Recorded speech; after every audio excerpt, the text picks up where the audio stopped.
The slave market smelled of smoke, sweat, and fear. Long iron poles held flickering lamps that burned weakly in the dusty air. Around them, hundreds of beings, humans, aliens, merchants, pressed close together, shouting, bargaining, and waving coins. The sound was a storm of greed. At the center of the square stood a raised platform. On it, frightened slaves were dragged one by one. Each was forced to stand as the auctioneer shouted their price. Most were thin, beaten, and covered in bruises. Some cried silently. Some stared blankly at the ground. Among them was a young alien girl. Her skin was pale silver with faint glowing lines across her arms. Her dark hair was tangled, her feet bare and wounded. She could not stop shaking as guards pulled her forward. The heavy iron collar around her neck felt colder than ice. Her wrists were bound with rough chains, the auctioneer shouted, his voice cutting through the crowd. Next, strong enough for work, young enough for training. Look at her, rare blood, rare beauty. Who will start the bidding? The crowd roared. Some laughed cruelly, pointing at her as if she was not alive but only an object. Others shouted prices with greedy eyes. The girl's heart pounded wildly in her chest. She could not breathe. Each voice from the crowd sounded like the promise of pain. She had known only cruelty. Her past was full of dark nights in cages, endless commands and merciless punishments. She expected the same fate again, maybe worse. When she looked at the crowd, she saw only monsters. Teeth, bared hands reaching, her whole body trembled. She closed her eyes and whispered in her native tongue, "Please, let it end quickly." Then among the sea of noise, one figure stood silent. He was human, middle-aged, with tired eyes and a strong jaw. His clothes were plain, a worn coat and boots covered in dust from long travel. Unlike the others, he did not laugh or shout. He simply raised his hand when the bidding began. His voice was calm when he called out a price. The girl's eyes flew open. She froze. Her heart stopped for a moment. A human. She had heard whispers that humans were the worst, cruel masters who enjoyed breaking slaves slowly. She felt her knees weaken. She thought, if he wins, I will not survive. The bidding rose higher. Shouts filled the air. Coins flashed in. Greedy hands, but the human did not stop. His calm voice repeated higher numbers until the crowd began to fall silent. Anger and disappointment filled their eyes. At last, the auctioneer slammed his hand on the wooden podium. Sold. To the human. The guards yanked the chain, dragging the girl forward. She stumbled and nearly fell but was forced to stand before her new owner. The human's gaze met hers for the first time. His eyes were steady, not burning with greed or cruelty. But she could not trust them. She dropped her head quickly, waiting for the first strike, the first cruel order. The iron key turned. The chain in the guard's hand was passed to the human. The heavy sound of metal echoed in her ears. Her life was now his. She expected him to pull hard, to laugh, to command. But instead, he simply held the chain loosely, not pulling at all. The crowd jeered. Some mocked him, shouting, "She will not last a week. Break her before she runs." Others laughed. "Humans are cruel. Show us how strong you are." But the man ignored them. He gave no answer. His face was carved with silence. The girl dared to lift her eyes for a moment. She saw no smile, no fire, no sharp cruelty, only a strange tiredness. She could not understand it. Her body still shook. Every part of her screamed that pain was coming, yet none came. As the auction ended, the man turned and began walking away from the platform.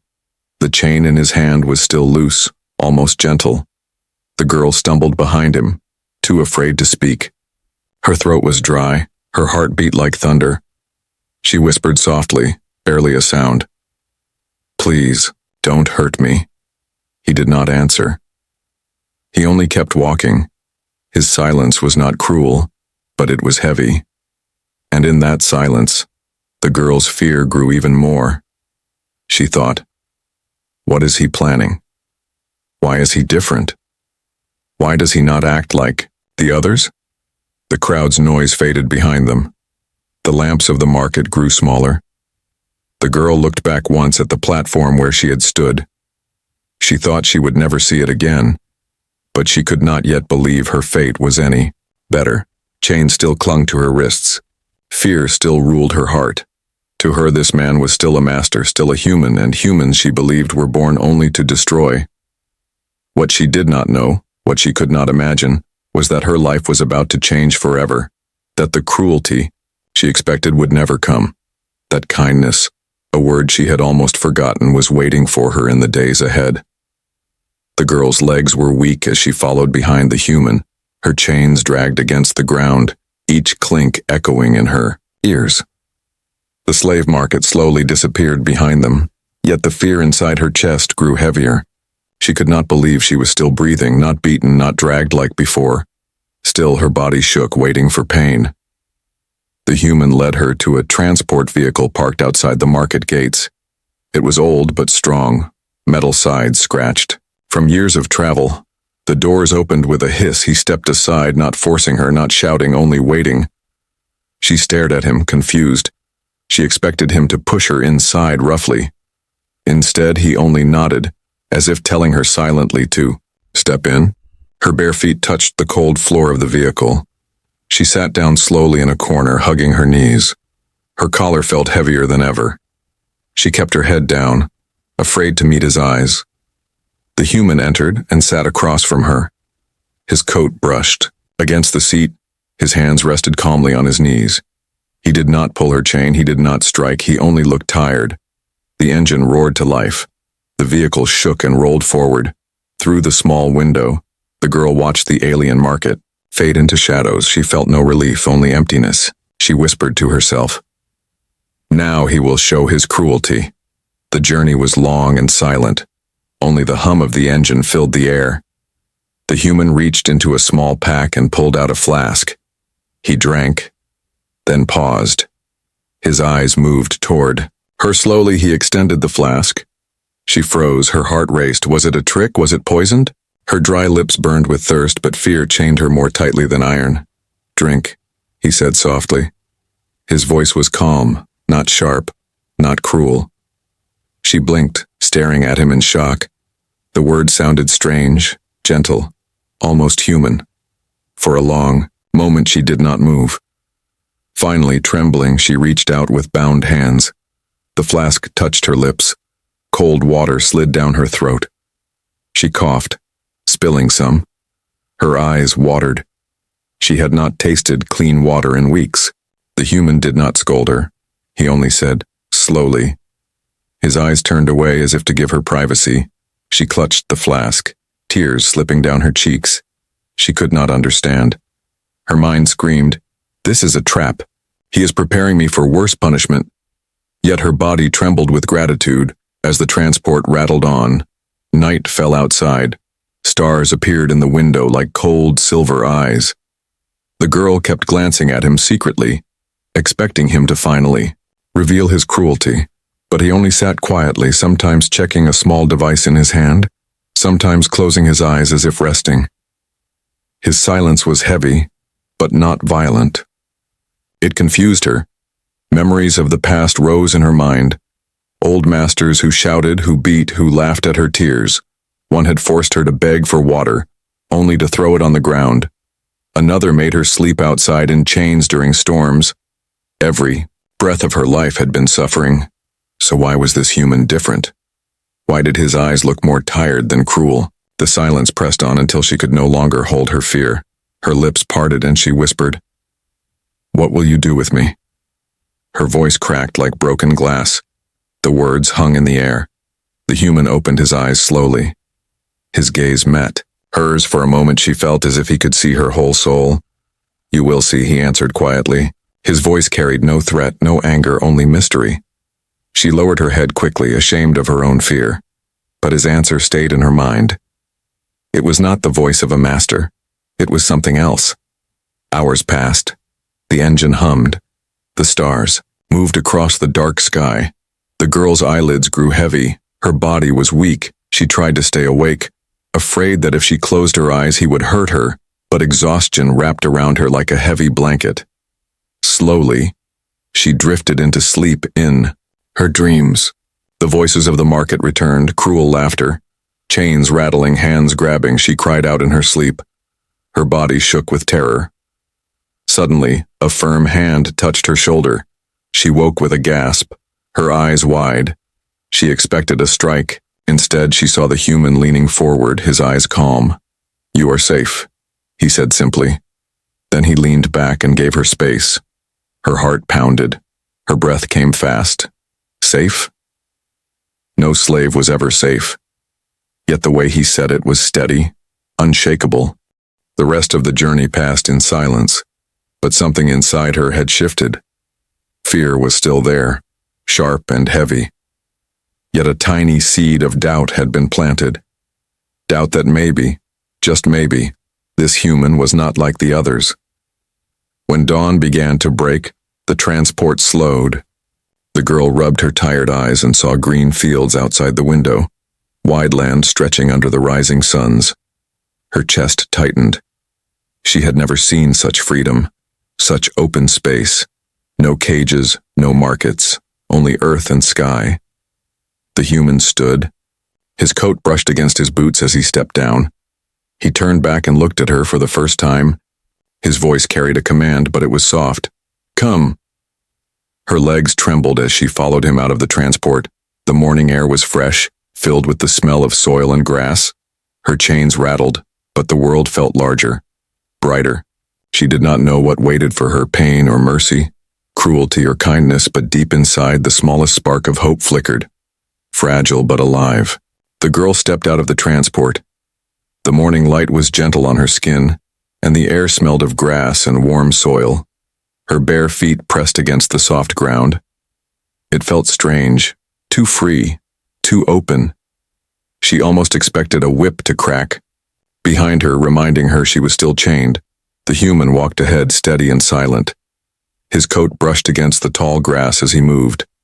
The girl followed, her chains rattling with every step. Her eyes darted everywhere, searching for cages, guards, or fences, but all she saw were wide fields stretching endlessly under the rising suns. At the end of the path stood a small house made of stone and wood. Smoke curled lazily from its chimney. Around it lay a garden, rows of vegetables planted neatly in dark soil. To the side she saw tools, a water pump, and a small barn with animals resting inside. It was quiet, peaceful, too peaceful for someone like her. Her heart raced, she thought. This is the trap. He will keep me here as his personal slave. She expected harsh rules, a locked door, and endless labor. Her body shook as he stopped at the door and looked back at her. His eyes met hers, calm but unreadable. He opened the door and stepped aside. For a moment, she just stood frozen. She thought he would push her inside, but he did not. He simply waited. The silence pressed on her until finally, with trembling steps, she entered. The air inside was warm. The scent of bread lingered faintly. There was a table, a chair, shelves, filled with simple objects. It did not look like a place of punishment, it looked like a home. That word felt foreign to her lips. He placed her chain on the table, but he did not tie it to anything. Her heart pounded. This was the moment. She thought he would strike or shout. Instead, he walked to the corner, pulled out a folded blanket, and placed it on a small bed against the wall. He pointed at it. "Rest here," he said simply. The girl's eyes widened. A bed? For her, her mind screamed it was impossible. Slaves were not given beds, only cold floors or cages. She hesitated, waiting for him to laugh and snatch it away. But his expression never changed. Calm, almost distant. Slowly, she moved toward the bed. Her fingers touched the blanket, soft and clean. Tears burned her eyes. She had not felt softness in so long. She lowered herself onto the edge, too afraid to lie down. Her body shook with confusion. The man placed a wooden bowl on the table. Inside was bread and a little soup. The smell made her stomach twist painfully. With hunger, he slid it toward her. "Eat," he said. His voice was quiet but firm. Her hands shook as she lifted the bread. She expected him to snatch it away at the last second, to mock her desperation. But he turned away. busying himself with tools on a shelf. She chewed slowly, her throat tight. The food was warm, filling, real. She almost wept as she ate. When the bowl was empty, she whispered softly, "Why?" Her voice cracked barely more than a breath. He paused, glancing at her. His tired eyes softened just slightly. "Because you need it," he said. Then he returned to his work, leaving her in silence. That night, she could not sleep. She lay on the bed, staring at the ceiling, every muscle tense, her mind raced. He is waiting. He will come when I close my eyes. Every sound made her flinch. When she heard him moving in another room, fixing something, her body shook harder. But the night passed and he never entered. In the morning, sunlight spilled through the window. She woke with the blanket still around her. Her body felt strange, rested. She had not slept safely in years. The human entered quietly, carrying clothes folded in his arms, simple garments, soft and clean. He placed them on the bed. "Wear these," he said. Her breath caught. She touched the fabric with trembling fingers. It was not silk or fancy dress, but it was hers. Not rags, not slave clothing, real clothes. A lump rose in her throat. She could not understand this kindness. It terrified her more than cruelty. Later, he led her outside to the garden.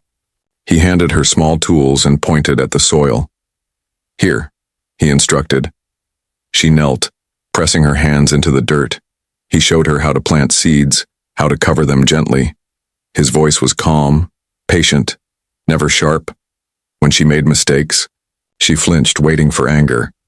But he only corrected her softly. Hours passed.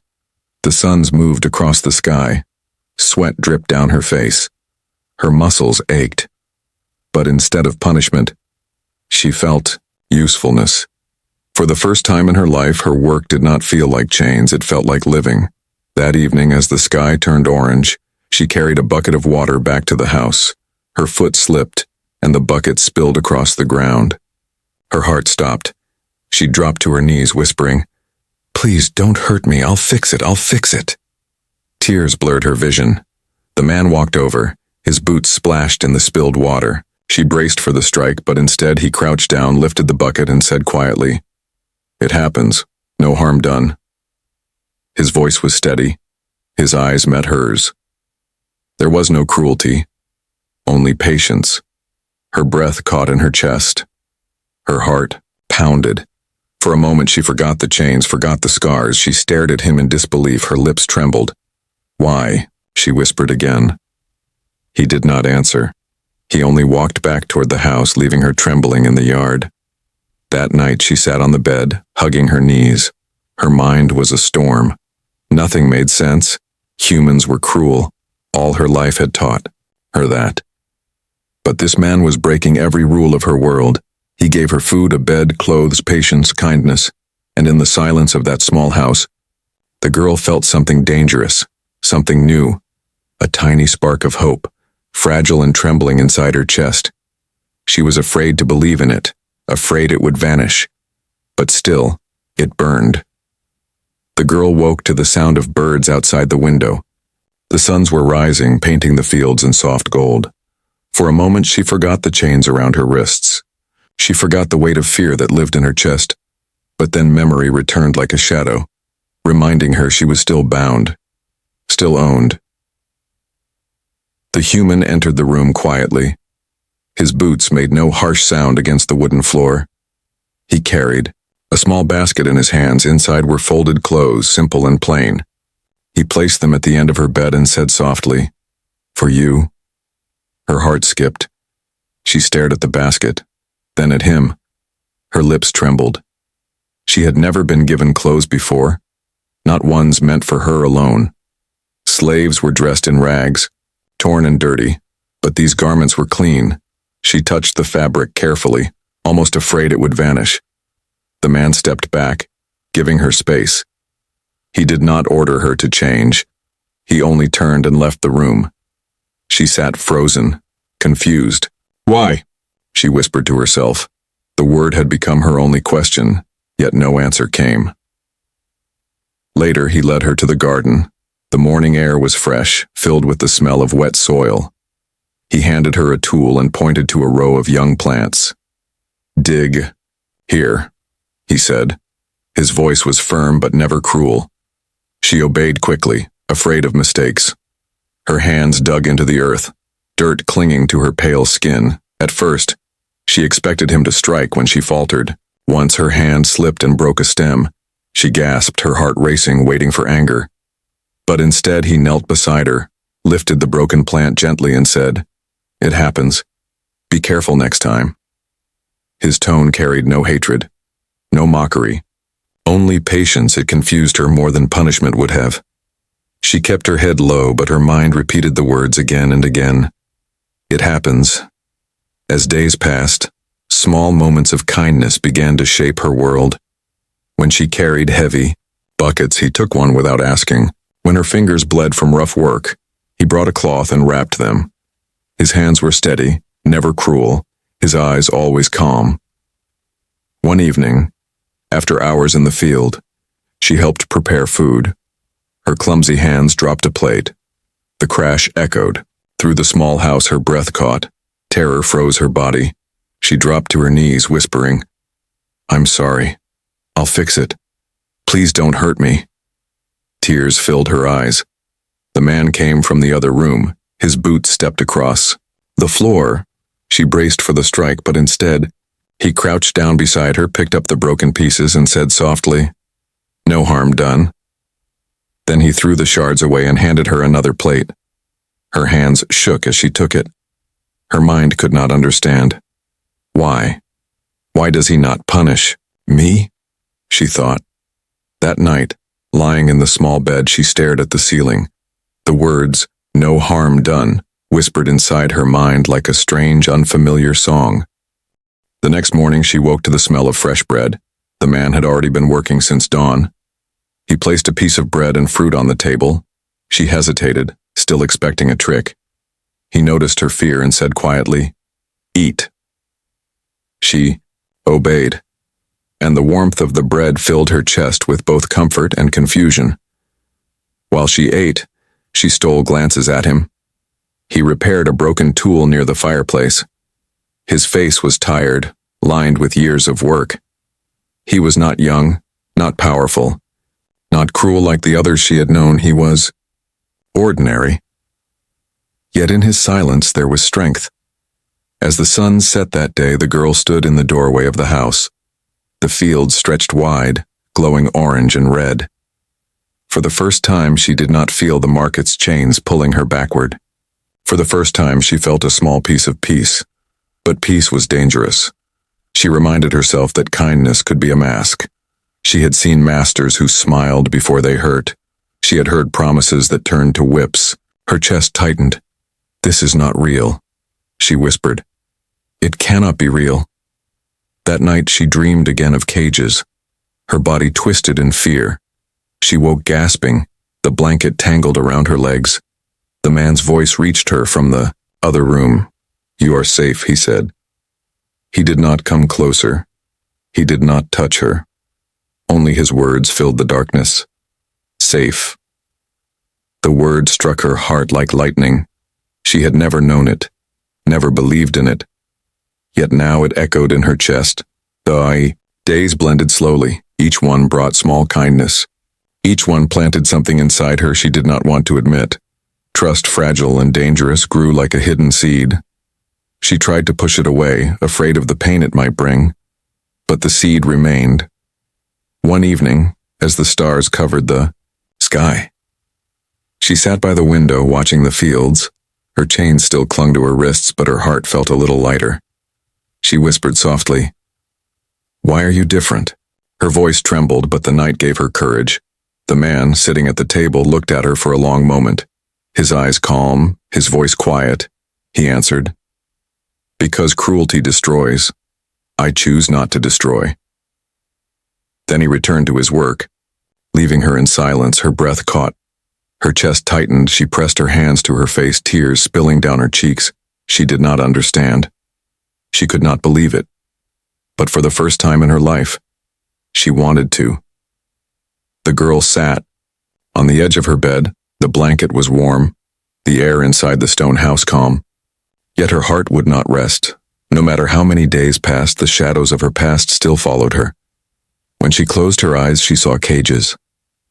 When she tried to sleep, she heard the voices of old masters, harsh and cruel. Their laughter echoed in her mind. She remembered the sting of whips, the cold floors, the endless orders.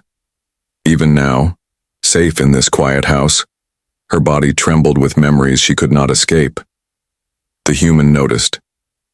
He saw the dark circles under her eyes, the way her hands shook when she worked. He never questioned. Loudly, he never demanded answers. Instead, he gave her silence, patience, and space. Yet she felt his eyes sometimes, calm but steady, watching her as if he knew. One night, the nightmares grew worse. She woke with a scream. Her voice cracked like broken glass. Her body twisted under the blanket, sweat covering her skin. In her mind, she was back in the cage, guards shouting, chains burning her wrists. The door opened. Quickly, the man stepped inside. His face was calm, not angry.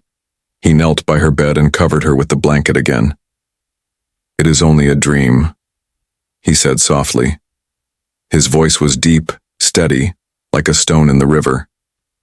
"You are safe." Her chest rose and fell in sharp breaths. Tears filled her eyes. She shook her head, whispering, "No one is safe." Her voice was so soft he almost did not hear it. He stayed beside her until her breathing slowed. He did not touch her again. He did not force comfort. He simply stayed, watching until she closed her eyes once more.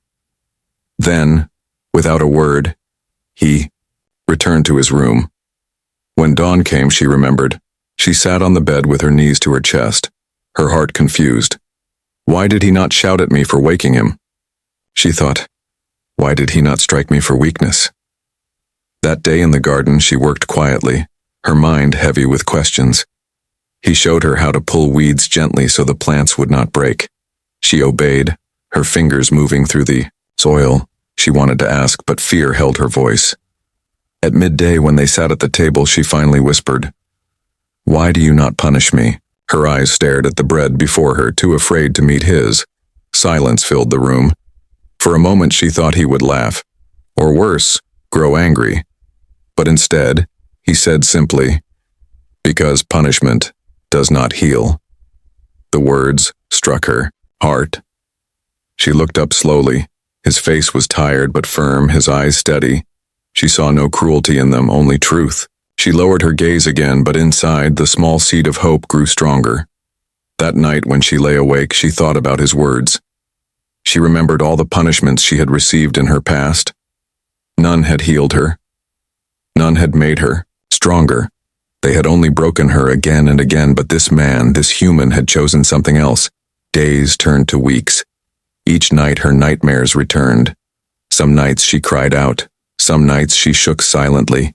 And each time he was there, sometimes with a blanket, sometimes with only his quiet presence. He never forced her to speak of the past, never demanded her story, but in his silence she felt a strange safety. One evening, as the sun set and the sky turned red, she sat outside near the fields. Her chains lay loosely around her wrists. She touched the scars hidden beneath her skin. Her voice cracked as she whispered, "They used to call me worthless." The man looked at her from where he stood repairing a tool. His hands paused. His gaze turned to her. He did not speak at once. He gave her time. She swallowed hard, tears burning her eyes. "They said I was only good for pain." She lifted, her wrists showing the scars. "They made me believe it." The silence stretched between them, heavy and deep. Finally, the man said, "They lied." His voice was low, but sharp with certainty. "You are not worthless." Her breath caught. The words cut through her chest. She wanted to believe them, but her past screamed louder. Still, hearing them from his lips shook something inside her. Her tears fell silently, soaking the dirt at her feet.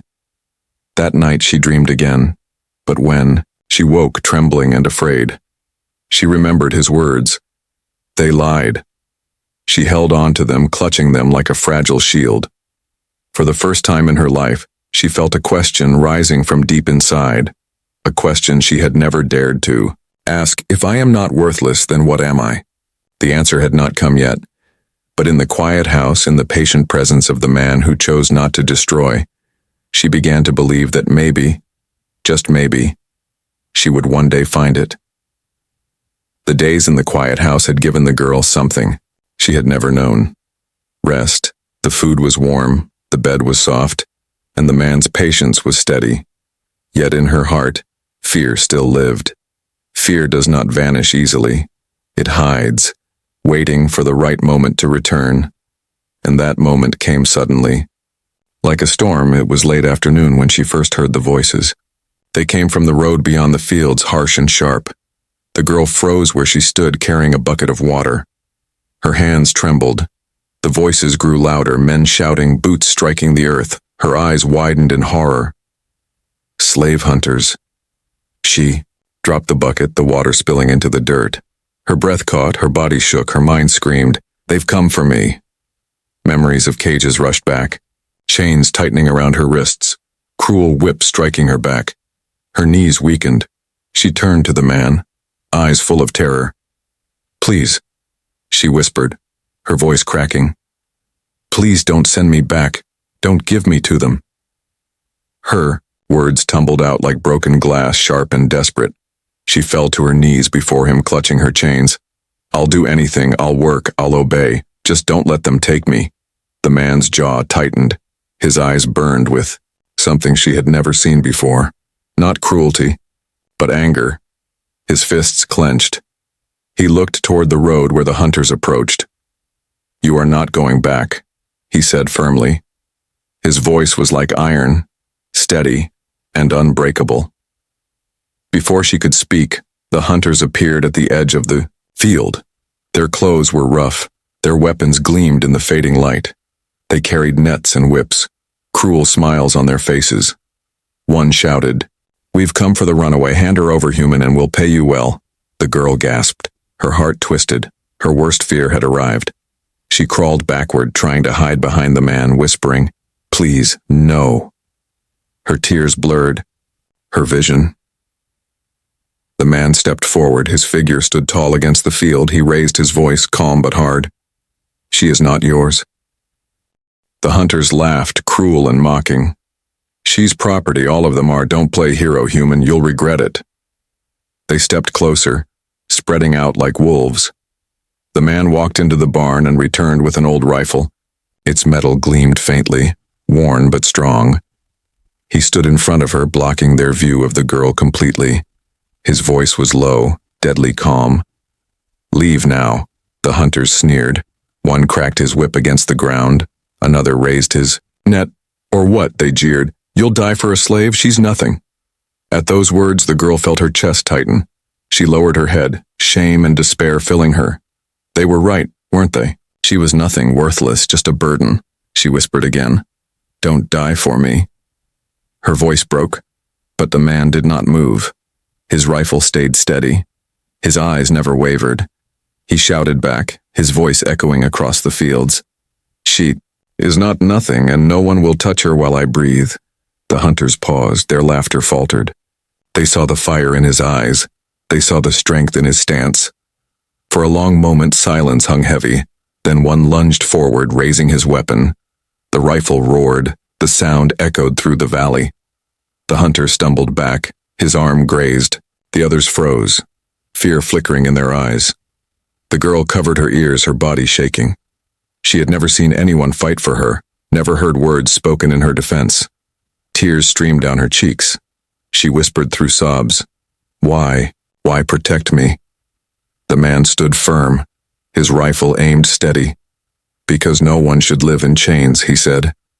His voice was calm, as if he were speaking a simple truth. The hunters cursed, but slowly they backed away. Their greedy eyes flicked from the rifle to the man's unshaken stance. Finally, muttering threats, they retreated down the road. Their voices faded into the distance until only the wind remained. The field fell silent. The man lowered the rifle slowly. His shoulders dropped. He turned and looked at the girl. She was still on the ground, tears running down her face, her body trembling. She crawled forward and clutched at his coat. Her voice was raw with emotion. I thought you would sell me. I thought you would let them take me. Her tears soaked the fabric, but you fought for me. The man knelt, placing his hand gently on her shoulder. His eyes were steady. You are not property, he said firmly. You are not theirs. You are free. Her breath caught. The word free echoed in her chest. Free. It felt impossible, unreal. Yet it had been spoken, and she had seen him stand against men with weapons to protect it. That night, as darkness covered the house, she lay in bed, her body still trembling. But for the first time, her fear was mixed with something else, something new and powerful, trust. And deep inside her heart, another word began to grow, a word she had not dared to believe in for years: hope. The night after the hunters came was heavy with silence. The girl lay awake on her small bed, her body trembling.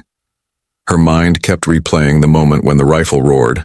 The hunters fled and the man's voice declared, "You are free." She clutched the blanket close, tears sliding down her cheeks. All her life she had believed she was nothing, a slave, a tool, a body to be broken. But now, someone had stood against the world for her. Someone had fought, not for money, not for power, but for her. The thought shook her to her core. When morning came, the suns rose gently over the fields. Their light painted the sky with gold and pink.